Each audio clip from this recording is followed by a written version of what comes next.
We're back, Coffee with Movie. We're at that portion of a Ekobisi. Actually, no. We are moved further from the Ekobisi. Ekobisi is cabbage in cucumber. To the place where the light dawn. There are spare parts in heaven, as Esther Liana tells us. Moving on. Yes, so... Sip some coffee first. All right. Thank you. At least, asijika kuna spare part ya kahawa in heaven. Kunywa kahawa hapa, iko tu hapa. All right. Thank you. Yeah. So, that time, the light, there was light, and then it's like you were the place part of spare parts in heaven. Yeah, something happened. A surgical experience happened. I started moving my hand because my right side was the whole of it was paralyzed. And the first thing that happened was my eyes came back because you couldn't see the black thing. My eyes came back. Right. Like the pupil came back to normal on focus. I could see because that time, the whole time I could not see anything. Yeah. So this time I could see, and then the brain started. You know, I can't even explain what was, but it was like a surgery that was taking place. You know, and that time, I remember a nurse was there, and I called her, because they wear badges, and I called her name, and I told her I want to go home. And the nurse could not understand what I'm saying, because this is somebody who could not see, and I'm looking straight at her. And I had sat down and I could not see because everything was being done for me on bed. Like I could not do anything for myself. But this time I sit down, I look straight into her. You sit down? Yes. And I tell her, I want to go home, call my parents. So she, instead of responding to me, she rushes out and goes to call the doctor. So the doctor comes and says, this is impossible. There's no way this is possible. In any science or medical terms, this cannot be explained. And when my parents come, you know, they cannot, you know, when a doctor says this must be a higher power, wow. This is not when us. A doctor says they don't. That. Yeah, you know, this is indeed God who has done it. So I was released that day, that same day. I went home. And I told my dad, I need to go home. I need to go back to school. But I was still very weak. And this is how many days later? You're talking about 2 weeks later, because I was remaining with 2 days. Yeah. So I went on the day of, those days we used to have cleaning of desks. And then could you rehearsals of how you're going to That is the word I was looking for. Rehearsal, I'm a doctor too, you know? So I went to do the rehearsal. That's the day I went. But I had to go with a lot of medication because I was very weak. And when I went to school, I was still asking God, surely, how do I do this? Because my hand was still not very strong. You're right-handed? Yes. I couldn't write much. So I told God, you know me, when I was doing my exam, I was just ready to just repeat. Yeah. So I do my exam and, oh, heaven is there. So I was able to pass and I was called to Kenyatta University. The first university that actually received 4 calling letters, JKU Watt. I was to go to JKU Watt and then KU came. So I went to... You made it? Yeah, I made it. I made it to the university, which was a miracle. Actually, my teachers are still, actually now they call me the woman of God. They're, you know. What? So I made it to the university, and glory to God. So I was able to continue, but it was still a struggle. So in first year in the university, I got poisoned by people I thought were my friends. Yeah, I got poisoned, and it was crazy. I think it gave me an opening eye to understand that it's not every person that you relate with. Because me, I'm very giving. I'm very out there. I take people as they come. So it gave me that restraining position of looking at people with analytical Totally, eyes. Yeah. So I got poisoned. Long story, but I was able. Actually, the whole poison. My parents woke up. I think if there's somebody they have prayed for in this life, it's me. It's you. They woke up in the middle of the night. I was crawling. Because now I felt like my tummy.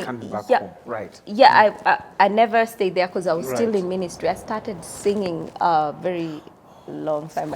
My recording, my first recorded. So I couldn't do university. So I had to do because of ministry and that. Yeah.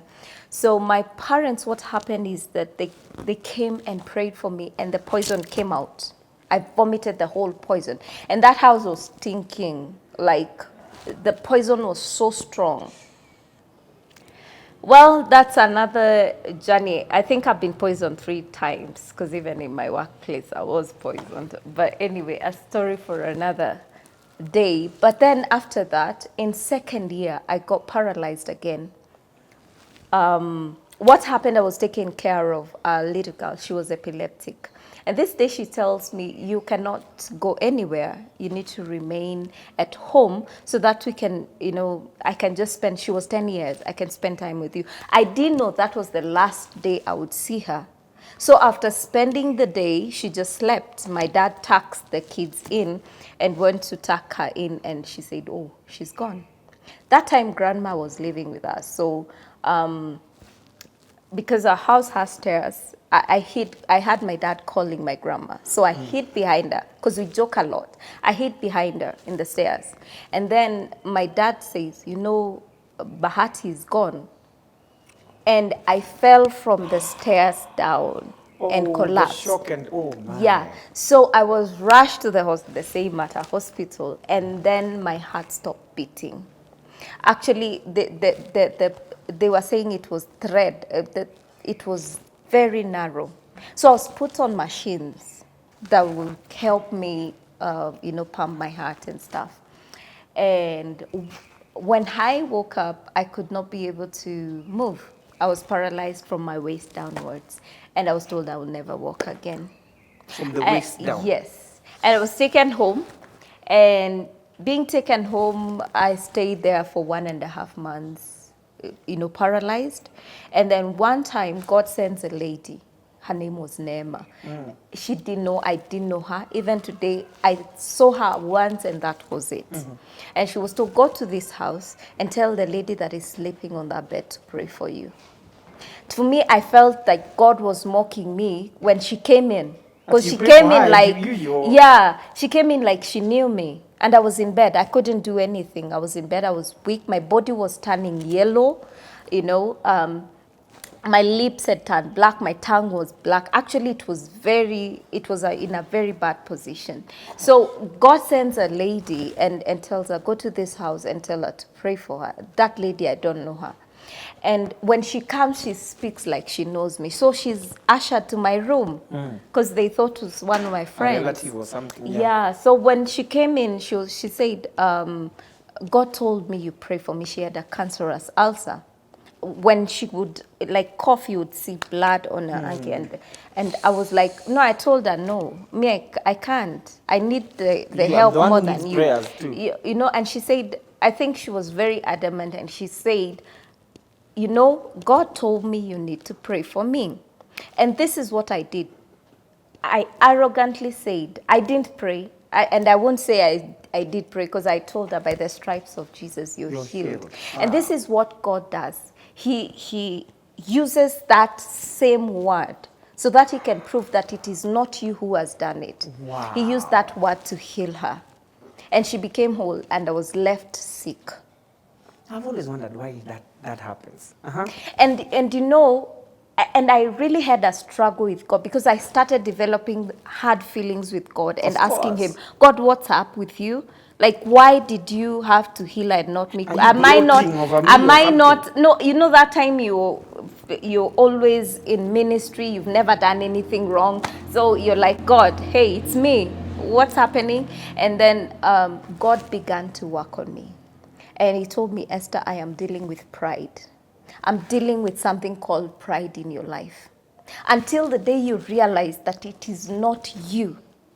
But it's me through you. Yeah, you have to give glory to me and never take glory to yourself. Because I think I'd reached that point where pride was too much in my life. Because I would go, if it's ministration, oh, you call me for me, I would deliver. And then I started feeling like I'm so entitled. Like if I'm not around, it can't happen. It can't happen. Yeah. And I think God was shaping my character through that. And he let me stay on that bed again for another 1.5 months.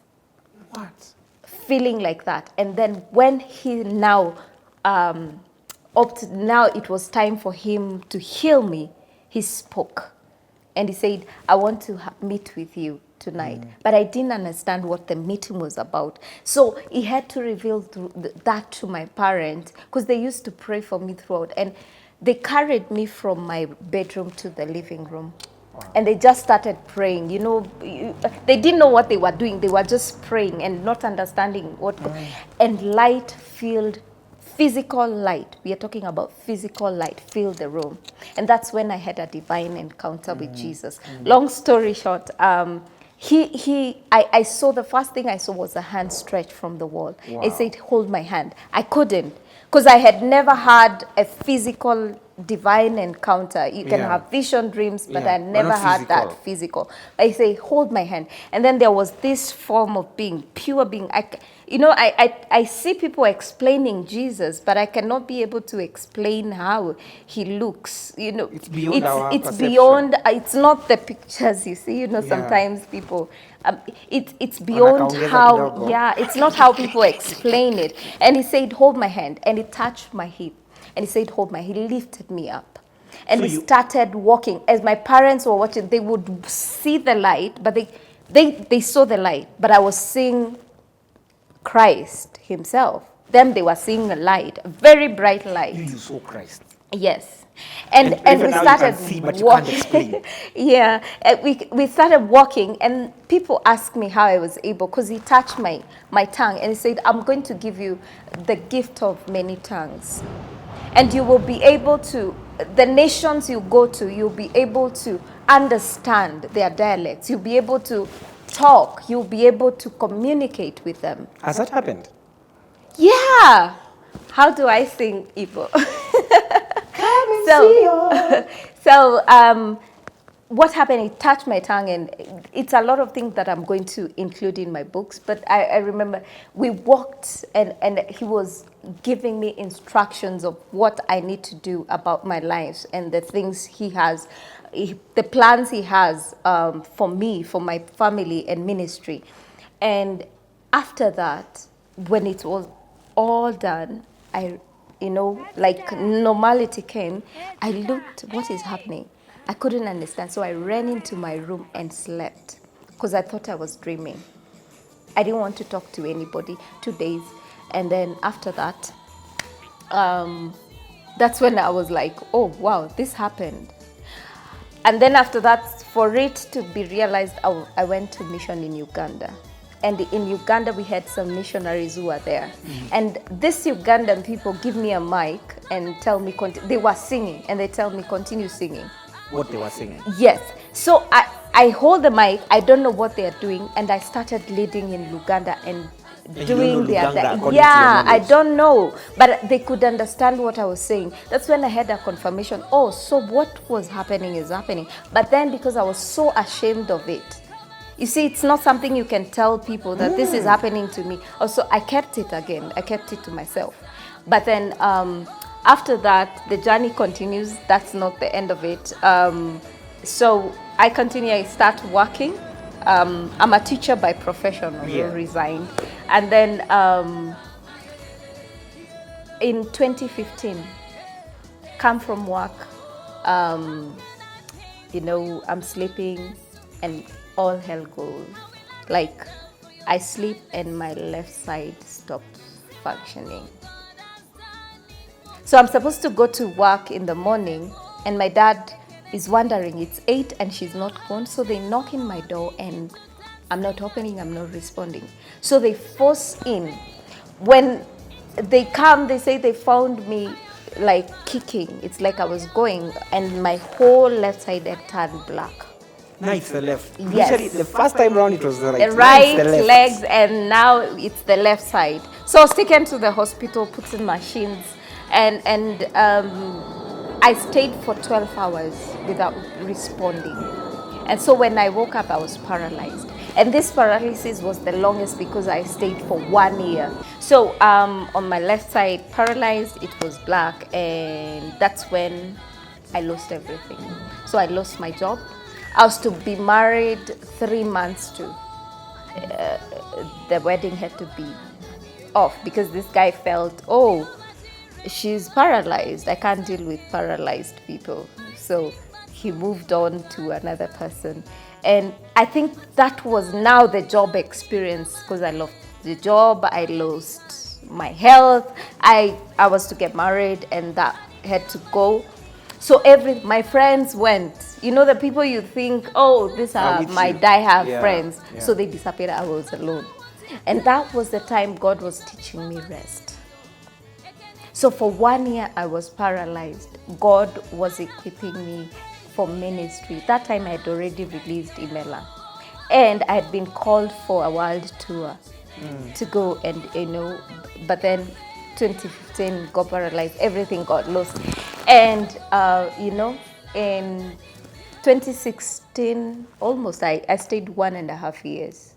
2017, that's when God was able to cut the story short. God was able to heal me, and immediately healed me. I was appointed as a director Africa for Talent Awards.